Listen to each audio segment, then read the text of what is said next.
Hey, well, let's talk about the first one is don't blame the restaurant or the grocery store for the high price of meat. I'm sure you've noticed if you want to go out and have a good steak, you're probably going to spend somewhere in the neighborhood of $45, $50, maybe even more. We went to a restaurant the other night. I think it was called Abilene, I think it was, or Abilene. Down, gosh, I should have before I went in there, but we just went there Never been, Wednesday. yeah. I wasn't really that impressed, to be honest with you, but I mean, they had a steak on there for $265. Whoa. Yeah, and it's just like, wow, that's pretty pricey. But depending on the restaurant and how big the steak is, I mean, obviously, get a 6 ounce versus 16 ounce, the price will be different. There's a big shortage of cattle in the United States, and the numbers, well, I got to tell you, they're staggering. In January, there's only 86.2 million cattle and calves, which is down from the peak of more than 130 million in the mid 1970s, over 56 years ago. I mean, that's just crazy because the thing you have to look at here is the number of people in the U.S. now far surpasses the number of cattle. And supply and demand being what it is pushing the price of cattle to higher levels. Obviously, I'm just going to say you have more people, that most likely is going to lead to more demand, and then you have less supply. That's a mismatch. That's a problem, and that's why we're seeing, again, those higher prices for cattle. The 86.2 million heads of cattle may sound like a lot, but when you look at the numbers, it is the smallest herd since 1951, and that's when the population in the U.S. was 157 million people. The population, well, that now stands at around 344 million people, which is an increase of 119%.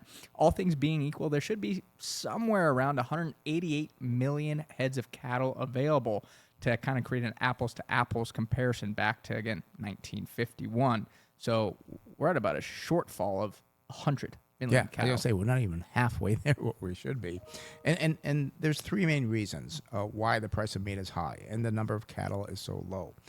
We used to receive about 5% of beef supply from Mexico, but a parasitic fly, larva called screwworm, and it has really screwed us, has destroyed that supply.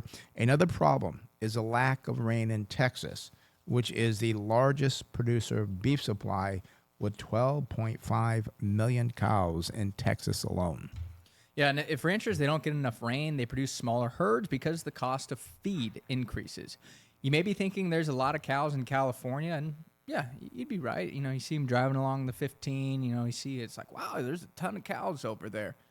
But the thing that you look at is about 1.7 million of those cows are dairy cows, compared to a total population of about 5 million cows here in California. So we're looking at, again, a large portion of those cows, cattle, being for dairy rather than for consuming beef. Yep. And I know driving up Interstate 15, you drive up there, and I forget where it is. It's not quite in Bakersfield. Bakersfield, I Up think. there You look yet. there like, wow, all these cows.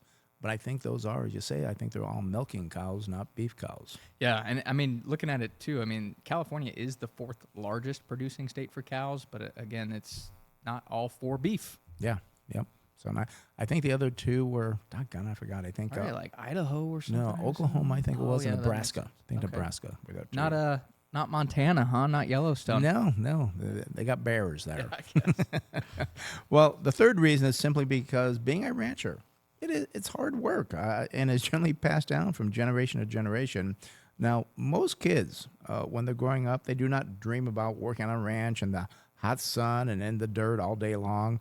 Also, the price of land. Some ranchers realize they're better off selling the ranch for big profit than continuing to work the land or the farm.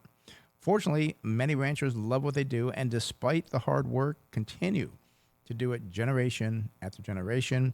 If you know any young kids that like riding horses and being outside, maybe they should consider going to work on a ranch and save all that college money that they'd spend $80,000, $100,000, go work on a ranch, and I think they get paid pretty well. Well, I mean, they have to, right? I mean, you're able to kind of sell these cows for more now because the supply and demand. So I'd have to assume wages have increased in that field. I, again, haven't looked at it specifically, but again, I'm making an assumption here based off of prices increasing.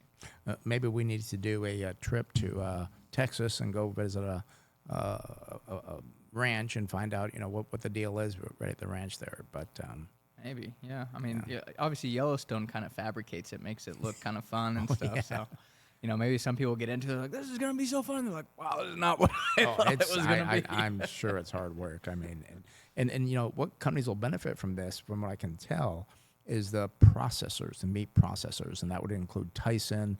There's another smaller company, I forget who it was. Tyson is the biggest one. They do chicken, pork, and beef, because as the price goes up, their percentage goes up. So, but they need to produce more. And again, it's the rain situation.